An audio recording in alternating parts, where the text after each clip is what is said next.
Assalamu alaikum, dear students. Hey, how are you? Fine? I hope you are fine by the grace of Almighty Allah subhanahu wa ta'ala. So, let's, without wasting any time, let's move towards our lecture. So, yesterday we read about the structure of the atmosphere, while we read about different layers of the atmosphere, starting from the troposphere, then stratosphere, then mesosphere, then thermosphere, and then exosphere. And we discussed each and every layer of the atmosphere in detail. तो वो हमने detail में जो है explain की, discuss की. आज हम बेटा वेदर एंड क्लाइमेट, जो हमारा आज का सेकंड लास्ट टॉपिक है, उसके बारे में हम पढ़ने जा रहे हैं. और इस वेदर एंड क्लाइमेट के साथ जो चीज़ें ताल्लुक़ रखने वाली हैं, उनमें एलिमेंट्स जो हैं इनके, एक तो हम टेम्परेचर के बारे में बेटा पढ़ेंगे. क्या पढ़ेंगे? टेम्परेचर के बारे में. इसी तरह से हम बेटा पढ़ेंगे एयर प्रेशर के बारे में. क्या पढ़ेंगे? एयर प्रेशर के बारे में.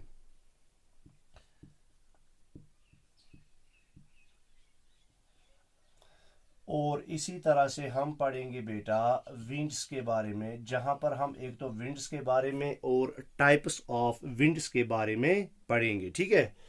इसी तरह से टाइप्स ऑफ विंड्स,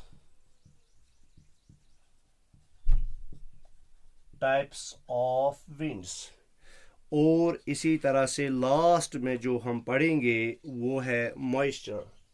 क्या है बेटा? मॉइस्चर. ठीक है. तो इन चीज़ों का ताल्लुक जो है, चाहे टेम्परेचर हो, चाहे एयर प्रेशर हो, चाहे विंड्स हो, और विंड्स में हमें टाइप्स ऑफ विंड्स भी पढ़नी है. ठीक है, जिसमें हम डिफरेंट टाइप्स ऑफ विंड्स पढ़ेंगे. और इसी तरह से हम मॉइस्चर के बारे में पढ़ेंगे. तो यहाँ पर हमें तीन टाइप्स ऑफ विंड्स के बारे में पढ़ना है. एक तो होगी परमानेंट विंड्स, इसी तरह से सीजनल विंड्स और लोकल विंड्स. ठीक है. परमानेंट विंड्स, इसी तरह से सीजनल विंड्स, और इसी तरह से एक है लोकल विंड्स. इन तीन टाइप्स के बारे में हम इंशाल्लाह इस लेक्चर में पढ़ने जा रहे हैं. चूंकि ये सारा आज तो एक ही लेक्चर में कंप्लीट नहीं हो पाएगा, हम एयर प्रेशर तक आज जो है वो कंप्लीट करेंगे और उसके बाद इंशाल्लाह हम चलेंगे आगे. तो पहले हम वेदर एंड क्लाइमेट को डिस्कस करेंगे. वेदर एंड क्लाइमेट क्या होता है?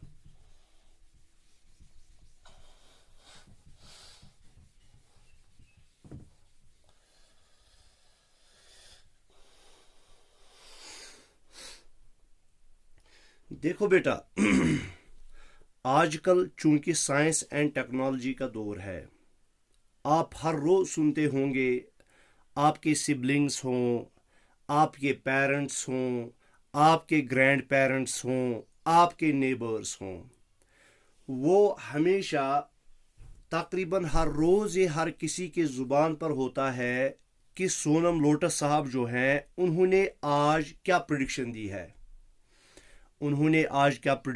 दी है. तो कोई कहता है कि सोनम लोटस साहब ने जो प्रेडिक्शन दी है, वो कह रहे हैं कि कल बारिश होगी, या कल बर्फ़ होगी, या कल धूप होगी, या कभी कल जो है गरज चमक यानी थंडर स्टॉर्म्स आ सकते हैं, विंड्स चल सकती हैं, या इसी तरह से गर्मी ज़्यादा रहेगी, या आसमान जो है वो उब्र आलूदा रहेगा. तो हम ये कहते हैं. तो ये असल में क्या है? यही असल में बेटा वेदर है. जो हम कहते हैं कि सोनम लोटस साहब ने आज ऐसा कहा, या कोई बोलता है ज़रा आप अपने मोबाइल पे देखो, आप जो ये वेदर ऐप है ज़रा आप उसको ओपन करो, वो देखो वो वहाँ कौन सी प्रेडिक्शन दे रहे हैं, वो हमें क्या दिखा रहा है. तो हम देखते हैं, हाँ आज जो नेट है वो दिखा रहा है 90% रेन है, 90% रेन है. या इसी तरह से बेटा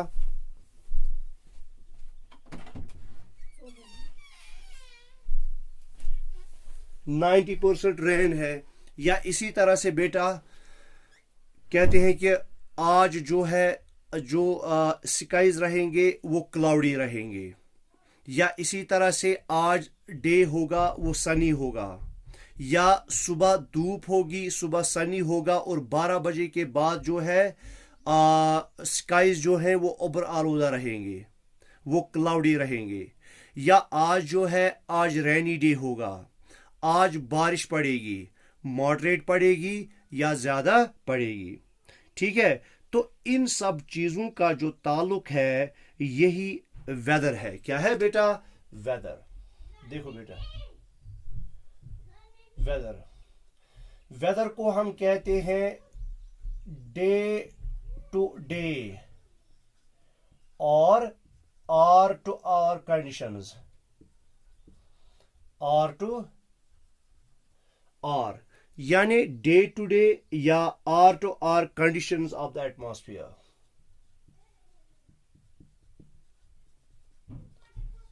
ऑफ द एटमॉस्फेयर,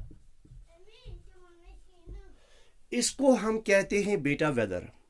इसको हम कहते हैं वेदर, डे टू डे और hour to hour conditions of the atmosphere. देखो इसका ताल्लुक जो है वेदर का वो एटमॉस्फेयर के साथ है, जिससे हमने जो है चैप्टर की शुरुआत की थी। ये एटमॉस्फेयर क्या होता है, तो हमने कहा था ये थिक ब्लैंकेट ऑफ एयर है, thick not think, thick blanket of air है जो पूरी जमीन को सराउंड किए हुए है, उसको हम एटमॉस्फेयर कहते हैं। और इसी एटमॉस्फेयर की कंडीशंस जो होंगी डे टू डे या आर टू आर, कभी कभी ये जो एटमॉस्फेयर की कंडीशंस है ये with in the fractions of the seconds change हो जाता है। क्या हो जाता है? Changes with in the fraction of, changes within the fraction of minutes या seconds। ये कभी कभी जो है सेकंड्स के कुछ ही हिस्से में तब्दील हो जाती हैं ये कंडीशंस एटमॉस्फेयर की। अभी आप देखते हो, देखो बेटा सुबह आप कभी देखते हो कि जो है क्लाउडी है वेदर और फॉगी है, हर तरफ से धुंध जैसी छाई हुई है। फिर कभी क्या होता है 2 मिनट के बाद 5 मिनट के बाद जो है आपको जो स्काइज हैं वो क्लियर दिखाई देते हैं और सूरज जो है चमकता हुआ दिखाई देता है। और फिर 1 या 2 घंटे के बाद क्या होता है, फिर से जो है आसमान पर बादल चढ़ जाते हैं, आसमान पर बादल जो है वो अब्र आलूदा हो जाता है, क्लाउडी स्काई हो जाता है, क्लाउड चढ़ते हैं और फिर अचानक से बारिश पड़ती है। अचानक से क्या पड़ती है? बारिश पड़ती है। तो इस तरह से जो ये वेदर है, वेदर जो है ये क्या होता है, ये चेंज होता रहता है। अब दूसरा उसके बाद जो है हमने क्लाइमेट की बात की। क्या की बेटा? क्लाइमेट की बात की। जो क्लाइमेट है, क्लाइमेट असल में इसी को जब हम इस वेदर को जो है over A long period of time record करते हैं, क्या करते हैं? इसको रिकॉर्ड करते हैं over A long period of time. और ये जो लॉन्ग पीरियड ऑफ टाइम है बेटा, देखो लॉन्ग पीरियड ऑफ टाइम, ये लॉन्ग पीरियड ऑफ टाइम कितना होता है? ये तकरीबन हम अबाउट जो है 30 इयर्स का जो है पहले रिकॉर्ड करते हैं वेदर कंडीशंस एक एरिया की। मिसाल के तौर पर हम जम्मू एंड कश्मीर लेंगे। और दूसरी बात, वेदर जो है अगर हम जम्मू एंड कश्मीर की बात करेंगे, इसमें डिफरेंट एरियाज हैं और डिफरेंट एरियाज में वेदर कंडीशंस डिफरेंट होंगी। क्या होंगी बेटा? वेदर कंडीशंस डिफरेंट होंगी। तो डे टू डे और hour to hour conditions of atmosphere, तो यहां पे मैं वो लिखाऊंगा डे टू डे और hour to hour conditions of the atmosphere in an area, एक एरिया में। जैसे हमने की बात, अगर हम कहेंगे जे एंड के है बेटा, जे एंड के है, जम्मू एंड कश्मीर जो स्टेट है, अगर हम यहां की बात करेंगे इसमें डिफरेंट एरियाज हैं। सपोज हम लेंगे 3 एरियाज। एक हम लेंगे गुलमर्ग, इसी तरह से हम लेंगे सोनमर्ग, इसी तरह हम लेंगे जो है बडगाम। क्या लेंगे बेटा? हमने 3 जगहें ली इस जम्मू एंड कश्मीर की। तो हो सकता है कि एक ही पल में अगर हम 11 AM की बात करेंगे, क्या करेंगे? 11 AM की बात करेंगे। कब? मिसाल के तौर पर आज है वेडनेसडे, सपोज क्या है? वेडनेसडे, वेडनेसडे है सपोज आज। 11 AM में हम देख सकते हैं कि गुलमर्ग में वेदर कंडीशंस अलग होंगी, सोनमर्ग में वेदर कंडीशंस अलग होंगी और बडगाम में वेदर कंडीशंस अलग होंगी। हो सकता है गुलमर्ग में जो है बादल चढ़े हुए हों, क्लाउडी डे हो, और सोनमर्ग में जो है बर्फ पड़ रही हो। क्या पड़ रही हो? बर्फ पड़ रही हो, तो स्नोवी होगा यहाँ पे वेदर। और बडगाम में जो है, बडगाम में जो है सनी हो। क्या हो? सनी हो। तो एक ही टाइम में, एक ही डे पर जो वेदर कंडीशंस है वो डिफरेंट हो सकती है। क्या हो सकती है? डिफरेंट हो सकती है। मगर अगर हम क्लाइमेट की बात करेंगे, क्लाइमेट जो होता है एक एरिया का सेम रहता है। क्या रहता है बेटा? सेम रहता है।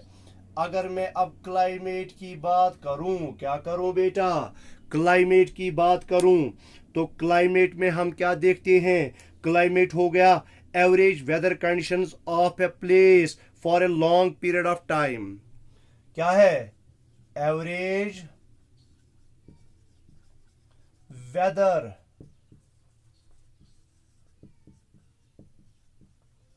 conditions of a place over a long period of time, over a long period of time, इसको हम कहते हैं क्लाइमेट। क्या कहते हैं? क्लाइमेट। तो क्लाइमेट जो होता है ये वेदर कंडीशंस ही होती है। क्या होती है? वेदर कंडीशंस, मगर over A long period of time. यहां पे आप देखो, यहां पे डिफरेंस आ जाती है। Over A long period of time, एक बहुत ही लंबे अरसे तक, और यहां पे हम कहते हैं डे टू डे या आर टू आर कंडीशंस। तो इनमें डिफरेंस है यही। यहां पे डे टू डे यानी दिन में जो वेदर कंडीशंस होती है एटमॉस्फेयर की, या आर टू आर कंडीशंस होती है एटमॉस्फेयर की, वो कहलाता है वेदर। और फिर जो वेदर कंडीशंस होती हैं उनका एवरेज हम निकालते हैं। क्या निकालते हैं? एवरेज। जो over A long period of time है बेटा, ये हो सकता है अबाउट 31 ईयर्स तक। हमें इनको क्या करना पड़ता है? About 31 years say about 30 years हम जनरली जो है हम इन वेदर कंडीशंस को क्या करते हैं? इनको रिकॉर्ड करके रखते हैं। रिकॉर्ड करने के बाद जब हमने 31 ईयर्स तक कंटिन्यूसली इनको रिकॉर्ड किया, हर लम्हे इनको रिकॉर्ड किया, सुबह क्या था, दिन में क्या था, यानी दोपहर, शाम में, रात में कैसी वेदर कंडीशंस थी, 31 या 30 ईयर्स तक हमने कंटिन्यूसली इनको क्या किया? रिकॉर्ड किया। और रिकॉर्ड करने के बाद इन वेदर कंडीशंस का हमने एवरेज निकाला। क्या निकाला? एवरेज। जब हमने एवरेज निकाला उसी को हम कहते हैं क्लाइमेट। क्या कहते हैं बेटा? क्लाइमेट। समझ में आ गया? तो इस तरह से वेदर और क्लाइमेट, जो कि हम कभी जो है एक दूसरे के बदले ये टर्म्स यूज करते हैं, मगर ये अलग अलग है। वेदर अलग है और क्लाइमेट अलग है। ठीक है? तो इसके बाद हम आते हैं इनके एलिमेंट्स पर। तो पहला एलिमेंट मैंने कहा था वो है टेम्परेचर। क्या है? टेम्परेचर। इन सब का ताल्लुक जो है वो एटमॉस्फेयर के साथ है। किसके साथ है? याद रखना, इन सब का ताल्लुक जो है वो एटमॉस्फेयर के साथ है। देखो, पहला हम कहेंगे अब temperature.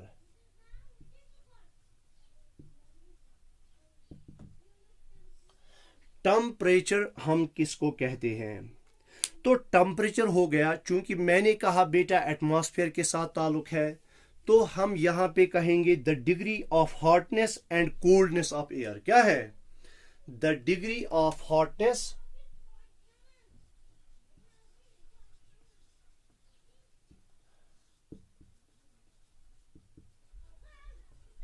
the degree of hotness and coldness of air, किसकी?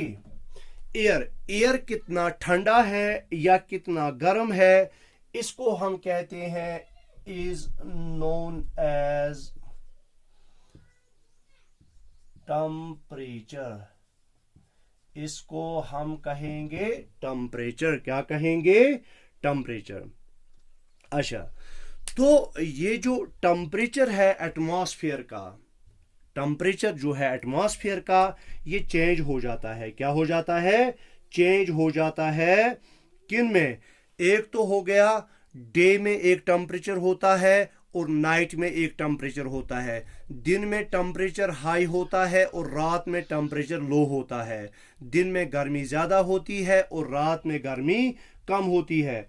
एक तो हो गया दिन और रात में जो है ये टेम्परेचर्स वेरी करते हैं, और इन एडिशन जो ये टेम्परेचर है वो वेरी करता है फ्रॉम सीजन टू सीजन। क्या करता है? Very from season two season. Temperature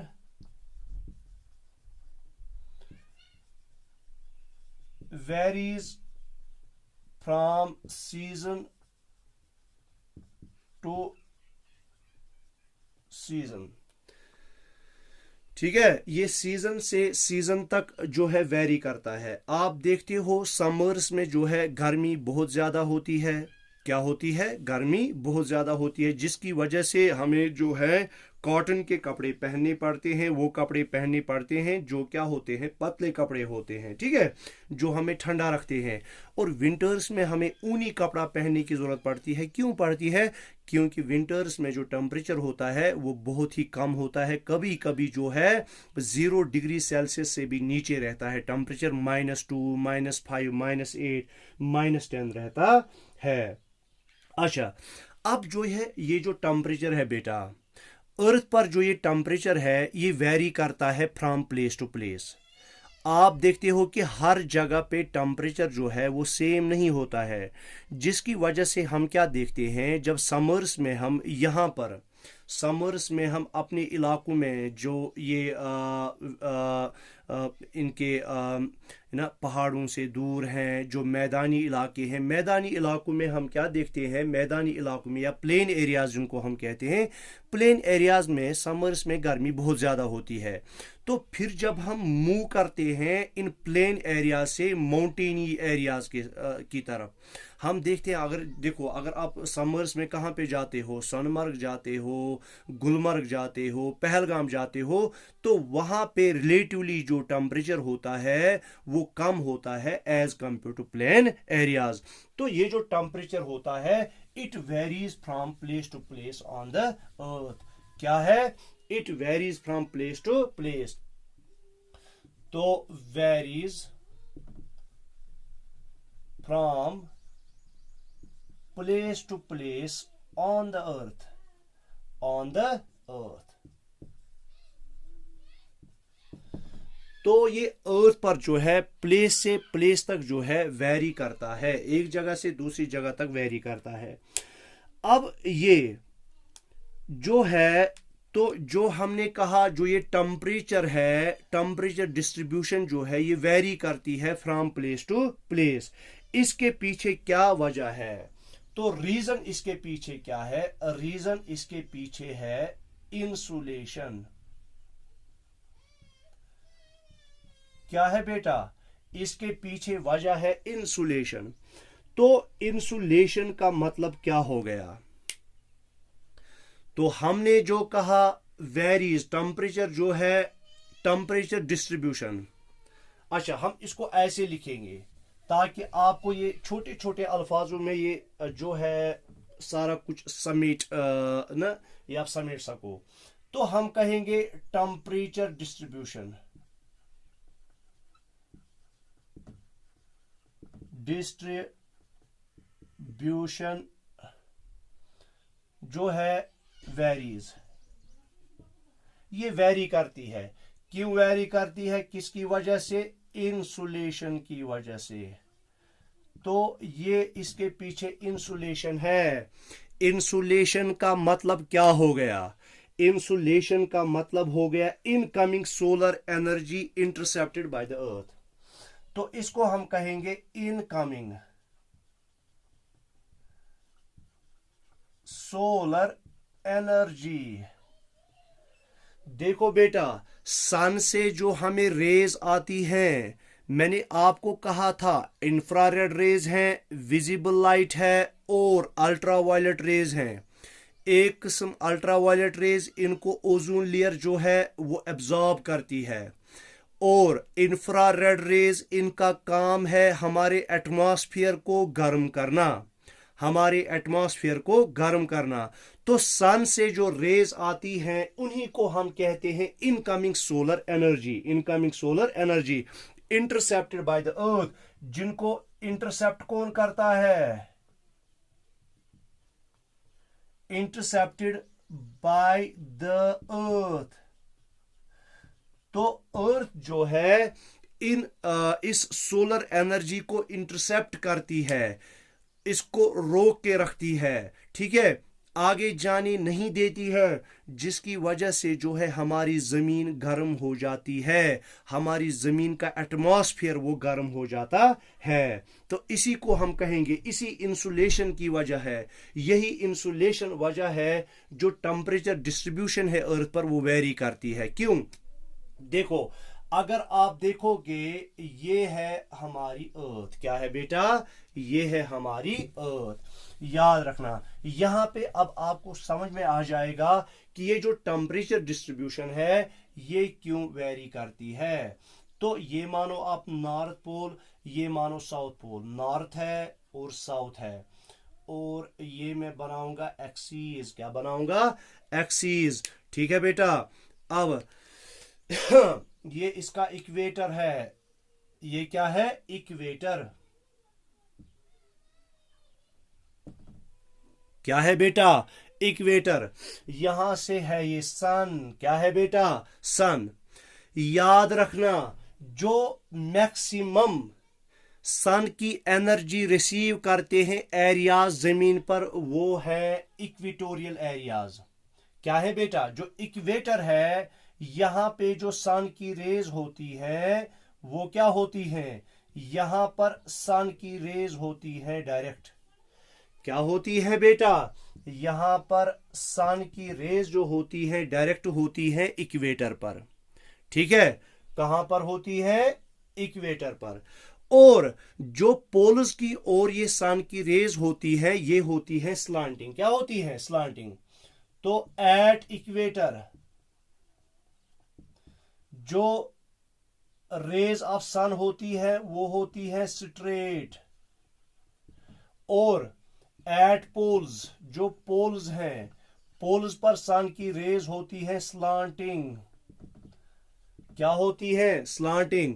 तो इस वजह से जो इक्वेटर है वो मैक्सिमम सन की रेज, जो मैक्सिमम सन से एनर्जी आती है वो इक्वेटर क्या करता है? रिसीव करता है, और पोल्स कम एनर्जी रिसीव करते हैं, जिसकी वजह से जो इक्वेटोरियल एरियाज होते हैं, यानी इक्वेटर या इक्वेटर के आसपास जो एरियाज हैं, तो वहां पे जो है गर्मी ज्यादा होती है। क्या होती है बेटा? वहां पे गर्मी ज्यादा होती है और पोल्स पर गर्मी कम होती है। इसी वजह से हम देखते हैं जब भी हम इक्वेटर से पोल्स की ओर मूव करते हैं, याद रखना बेटा, इक्वेटर से पोल्स की ओर मूव करते हैं तो टेम्परेचर जो है वो डिक्रीज हो जाता है। इसी वजह से जब हम पोल्स पर देखते हैं बेटा, तो पोल्स पर जो है ये थ्रू आउट द ईयर जो होते हैं covered by ice, covered by ice, ठीक है। थ्रू आउट द ईयर यहां पे जो होती है बर्फ जमी होती है। क्यों? क्योंकि यहां पे क्या होता है? यहां पे टेम्परेचर जो होता है वो बहुत ही कम होता है। तो हम क्या कहेंगे? हम कहेंगे बेटा कि इंसुलेशन जो होती है, ये एक और पॉइंट आप लिखोगे, इंसुलेशन डिक्रीजेस फ्रॉम, जो इंसुलेशन है decreases from the equator, decreases from the equator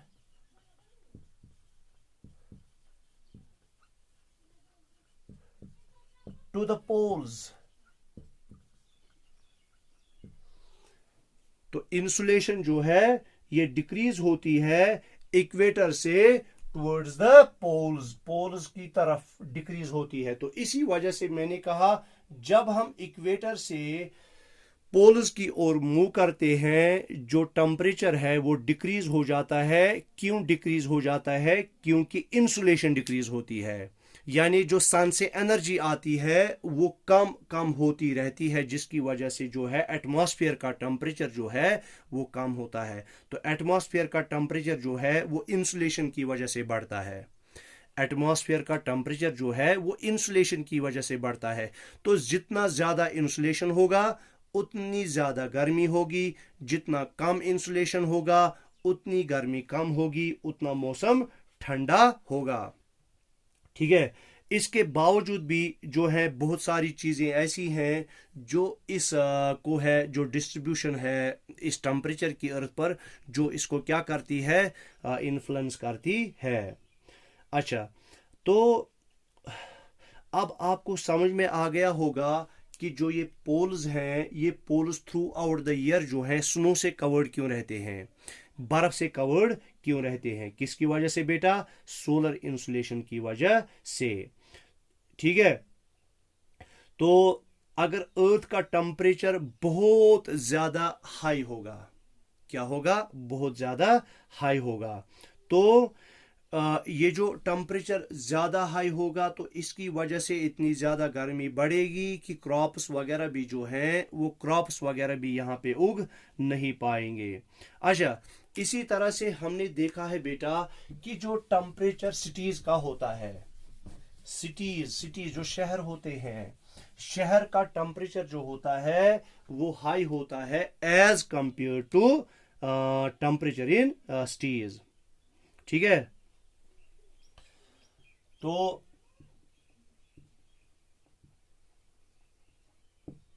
temperature is higher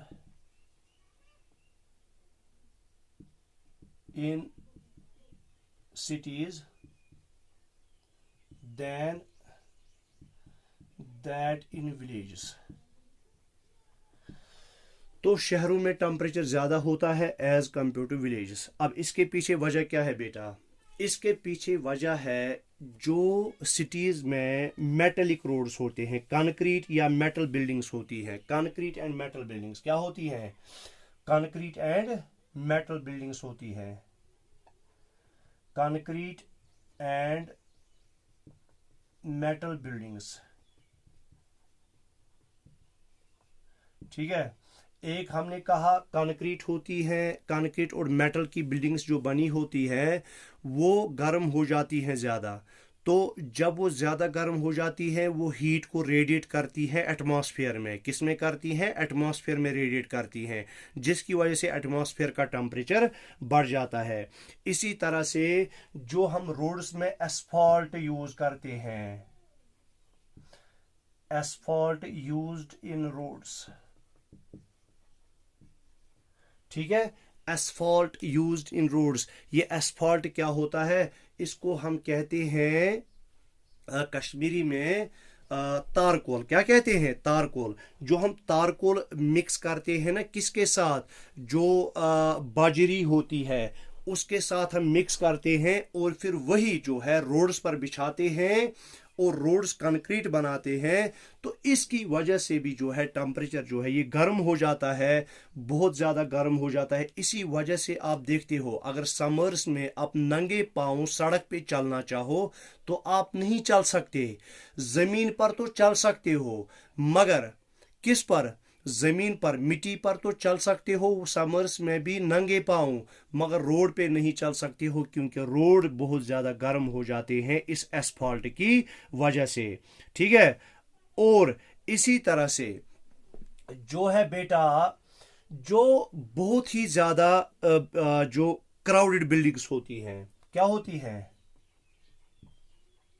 crowded high rise buildings. तो ये जो क्राउडेड हाई राइज बिल्डिंग्स होती हैं ये क्या करती हैं?